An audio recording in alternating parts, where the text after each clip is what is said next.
हर हर महादेव भक्तों, जैसा कि आप सभी जानते हैं आज 14 जुलाई को आषाढ़ अमावस्या पड़ रही है। आपको आज के दिन चुपचाप इन 3 वृक्षों को छूकर आ जाना है। छप्पर फाड़कर होगी धन वर्षा, कंगाल भी बनेगा धनवान। इतनी धन दौलत आएगी कि संभाल नहीं पाओगे। जन्मों जन्मांतर की गरीबी तत्काल हो जाएगी। दूर अगर विश्वास नहीं तो आज के दिन आषाढ़ अमावस्या के दिन प्रैक्टिकल करके देख लेना। जी हाँ भक्तों, आज के इस वीडियो में हम जिन चमत्कारी देव वृक्षों के बारे में बात करने वाले हैं, उन देव वृक्षों में आषाढ़ अमावस्या के दिन स्वयं भगवान विष्णु और माता लक्ष्मी जी का वास होता है और ये वृक्ष आपके घर के आसपास ही बड़ी आसानी से मिल जाएंगे। इन देव वृक्षों के बारे में स्वयं महादेव ने अपने प्रिय भक्त रावण को बताया है कि कोई भी व्यक्ति सही समय पर, सही मुहूर्त पर, सही क्रिया अनुसार 14 जुलाई आषाढ़ अमावस्या के दिन इन देव वृक्ष को छूकर चुपचाप आ जाता है तो उसके घर में स्वयं महादेव की कृपा बरसती है और उसके जीवन में चल रही गरीबी, दुख, कष्ट सब समाप्त हो जाते हैं। जन्म जन्मांतर की गरीबी तत्काल दूर हो जाती है। आपका भाग्य 7वें आसमान पर होगा। जहां जहां भी जाओगे धन दौलत आपके पीछे पीछे आएगी। तो फिर आपसे एक छोटा सा अनुरोध है कि वीडियो को पूरा देखें, तभी लाभ की प्राप्ति हो सकती है। यदि आज आपने वीडियो को बीच बीच में देखा, काट काट कर देखा, तो जीवन में आपको कभी भी सफलता हासिल नहीं होगी और आप पूरे साल परेशान ही रहोगे। साथ ही भक्तों, इस वीडियो में हम आपको ऐसे पेड़ बताएंगे जिन्हें छूने मात्र से आपकी गरीबी तत्काल दूर हो जाएगी। जी हाँ भक्तों, माँ लक्ष्मी की आप पर ऐसी कृपा होगी कि आने वाले समय में आप धनवान बन जाओगे। भक्तों, अगर आप 14 जुलाई आषाढ़ अमावस्या के दिन ये जो पेड़ हम आपको बताएंगे, उन पेड़ों को छूने मात्र से आपकी गरीबी दूर हो जाएगी।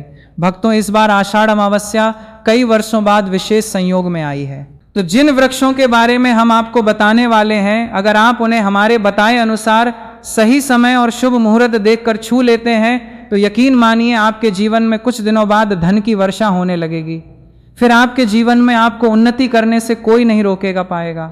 आपकी हर मनोकामना पूरी होगी, खुशियों से भर जाएगा आपका घर। यदि आप 14 जुलाई आषाढ़ अमावस्या के दिन इन देव वृक्षों को छू लेते हो तो तीनों देव ब्रह्मा, विष्णु, महेश का आपको आशीर्वाद मिल जाएगा। इसीलिए भक्तों, इस वीडियो को पूरा देख लीजिए।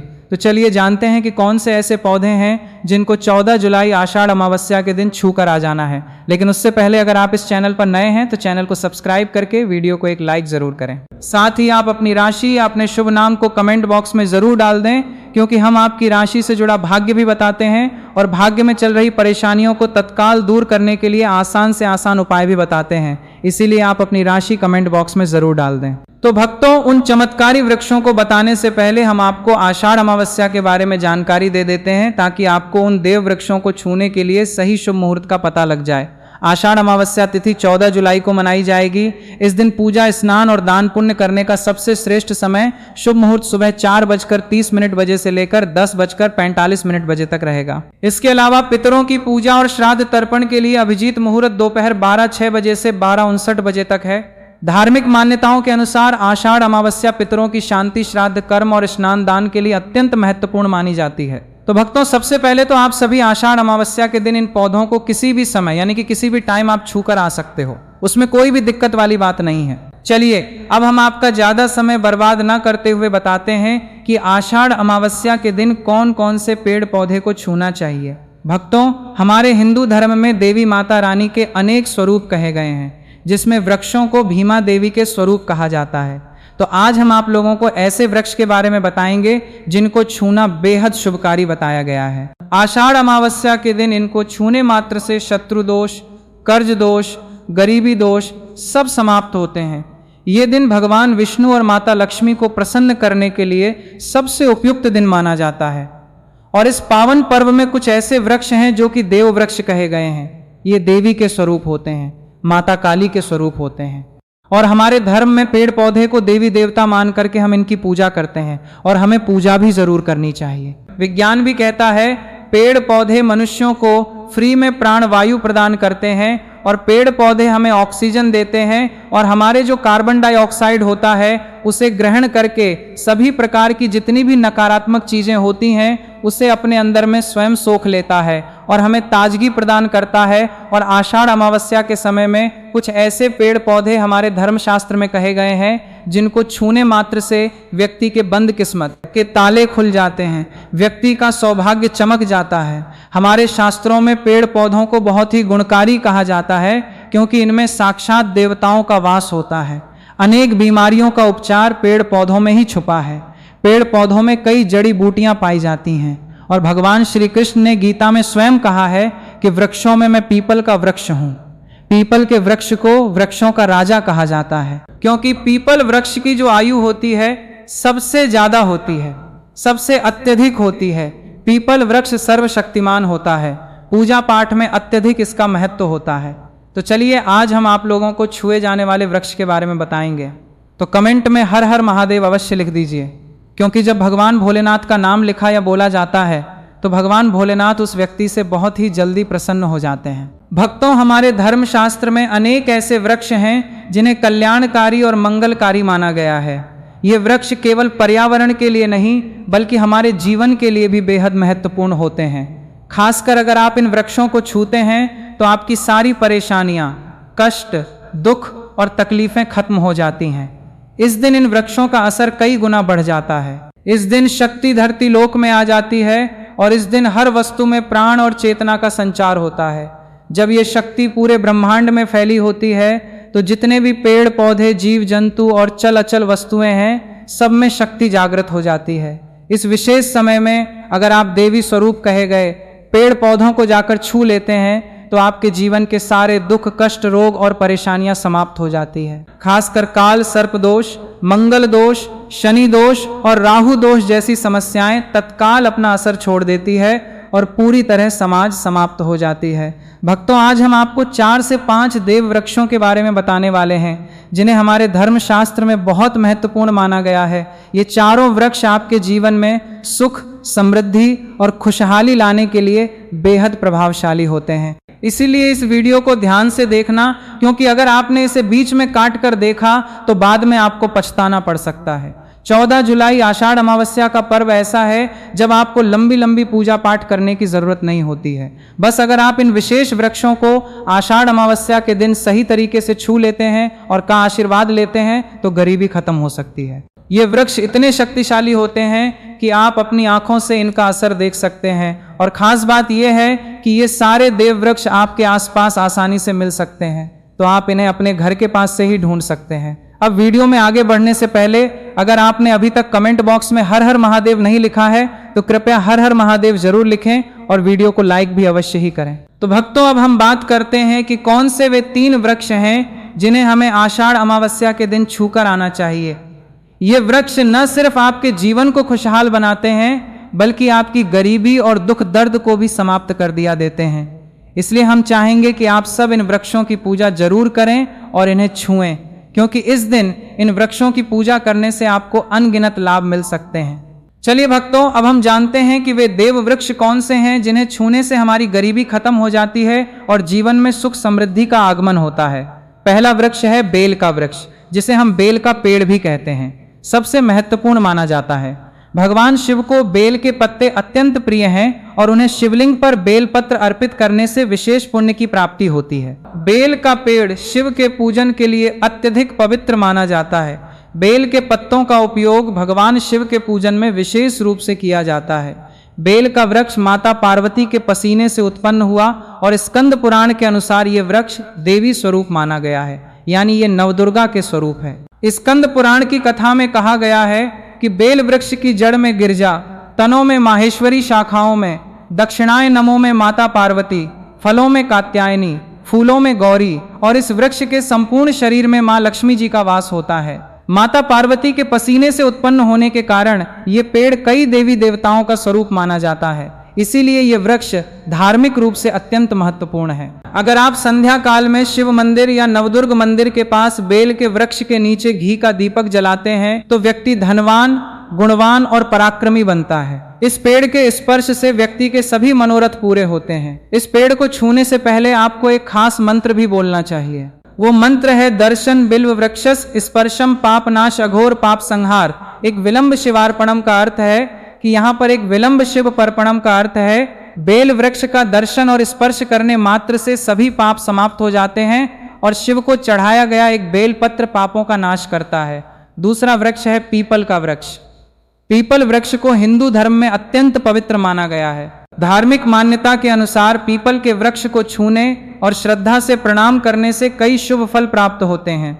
मान्यता है कि भगवान विष्णु का पीपल में वास होता है, इसलिए इसे स्पर्श कर प्रणाम करने से पुण्य की प्राप्ति होती है। मानसिक शांति और सकारात्मक ऊर्जा का अनुभव होने की बात कई लोग मानते हैं। नियमित रूप से श्रद्धा पूर्वक पूजा और परिक्रमा करने से जीवन की बाधाएं कम होने और सुख समृद्धि आने की धार्मिक मान्यता है। शनिवार या अमावस्या के दिन पीपल के नीचे दीपक जलाकर पूजा करने की भी परंपरा है। अब भक्तों, तीसरे उपाय के बारे में बात करते हैं। तो देखिए, सबसे पहले बात कर लेते हैं कि जो माँ तुलसी है, इनके बिना श्री हरि विष्णु का पूजन और श्री हरि विष्णु का भोग दोनों ही अधूरे हैं। जब भी हम श्री हरि विष्णु को भोग कराते हैं, उनको भोग लगाते हैं, उसमें हम तुलसी दल जरूर डालते हैं। एक पत्ता डालेंगे लेकिन तुलसी दल जरूर डालते हैं, क्योंकि बिना तुलसी दल के श्री हरि विष्णु भोग अस्वीकार नहीं करते। और इस महीने में तुलसी का पूजन करने से व्यक्ति को सौभाग्य की प्राप्ति होती है, उसके घर में कभी निर्धनता नहीं आती। आप देखिए, सबसे पहले तो आपको इस महीने में हरा भरा तुलसी का पौधा अपने घर में जरूर लगाना चाहिए।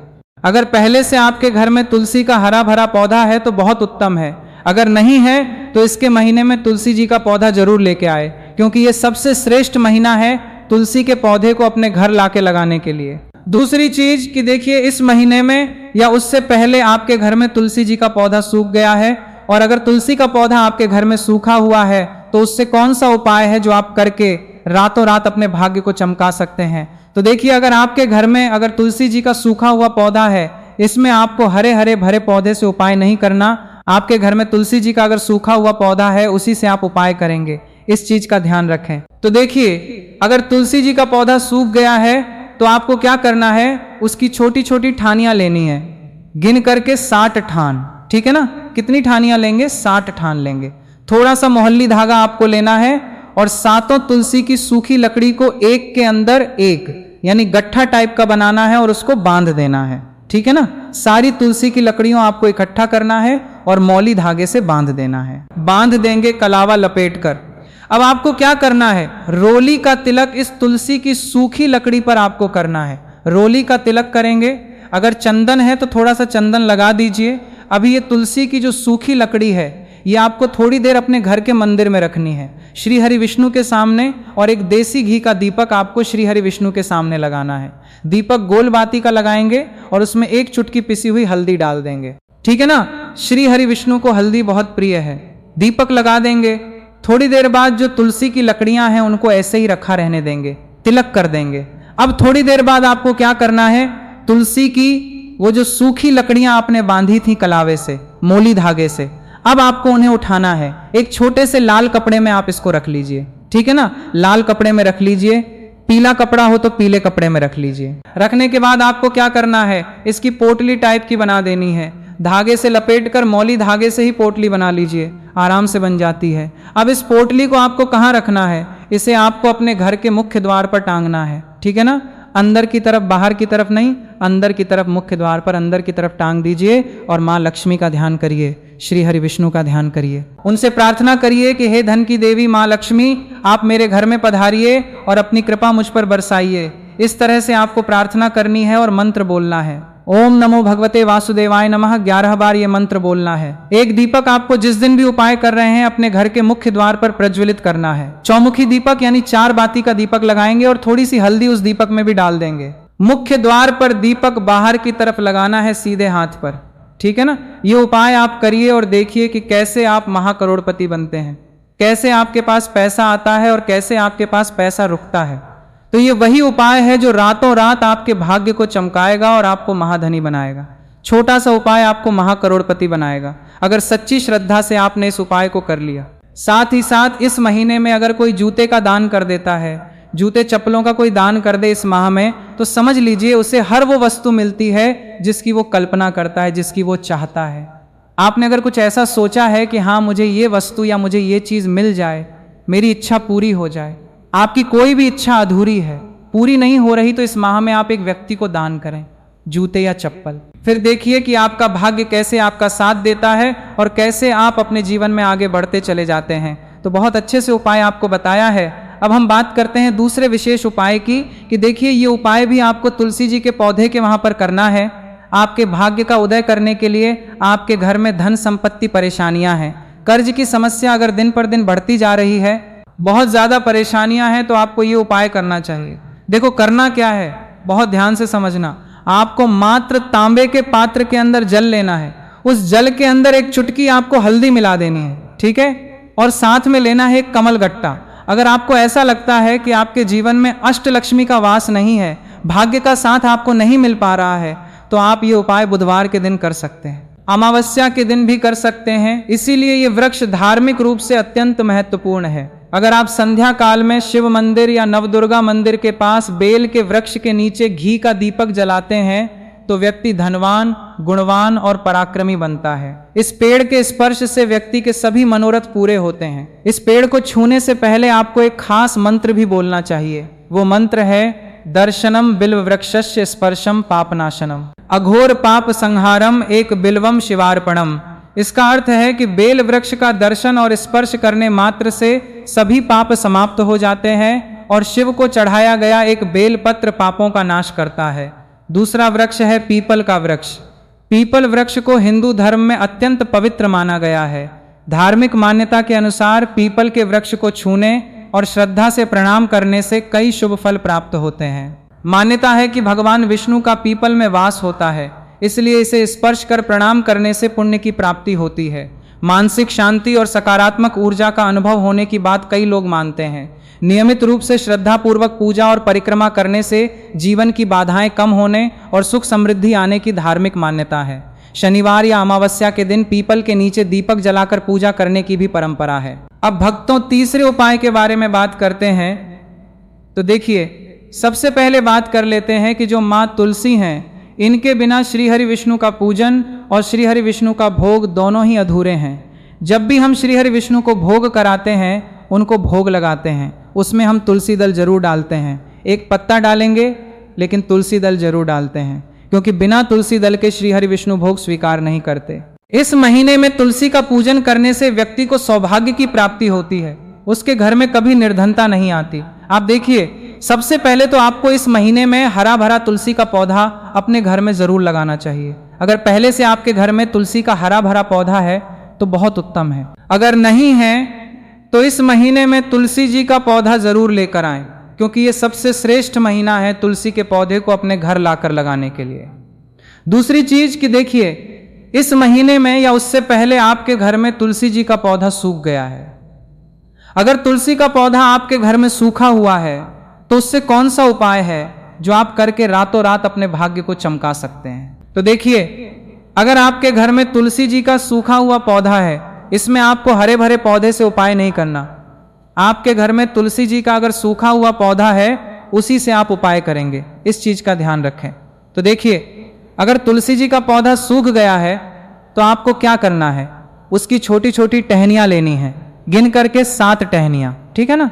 कितनी टहनियां लेंगे? 7 टहनियां लेंगे। थोड़ा सा मौली धागा आपको लेना है। सातों तुलसी की सूखी लकड़ी को एक के अंदर एक, यानी गट्ठा टाइप का बनाना है और उसको बांध देना है, ठीक है ना।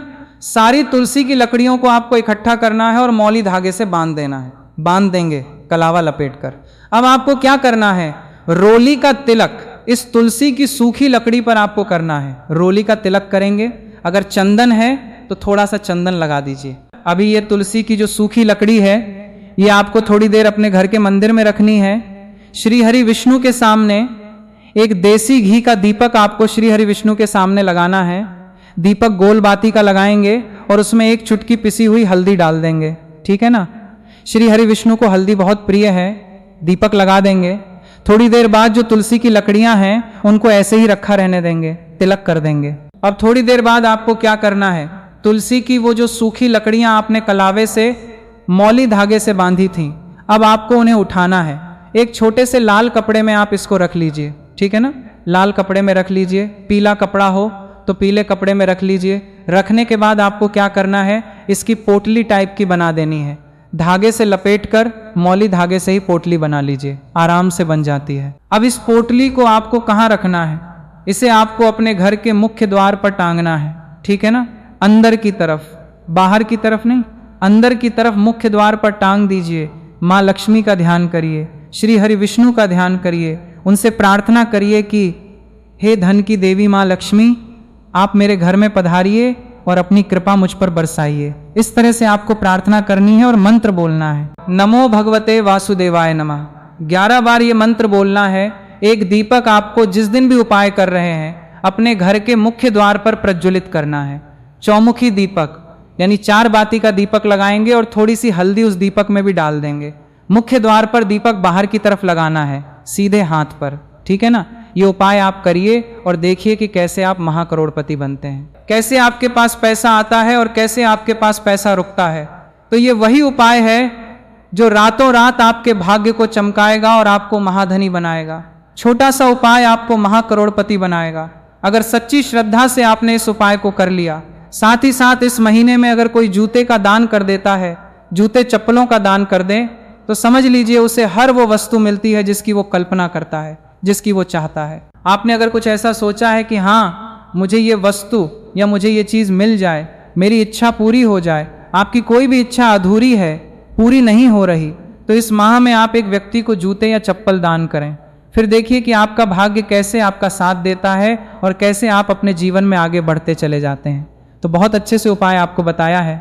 अब हम बात करते हैं दूसरे विशेष उपाय की, कि देखिए ये उपाय भी आपको तुलसी जी के पौधे के वहाँ पर करना है।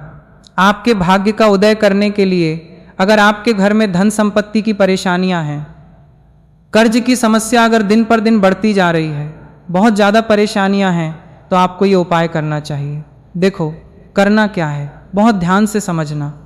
आपको मात्र तांबे के पात्र के अंदर जल लेना है, उस जल के अंदर एक चुटकी हल्दी मिला देनी है, ठीक है, और साथ में लेना है एक कमलगट्टा। अगर आपको ऐसा लगता है कि आपके जीवन में अष्टलक्ष्मी का वास नहीं है, भाग्य का साथ आपको नहीं मिल पा रहा है, तो आप ये उपाय बुधवार के दिन कर सकते हैं, अमावस्या के दिन भी कर सकते हैं।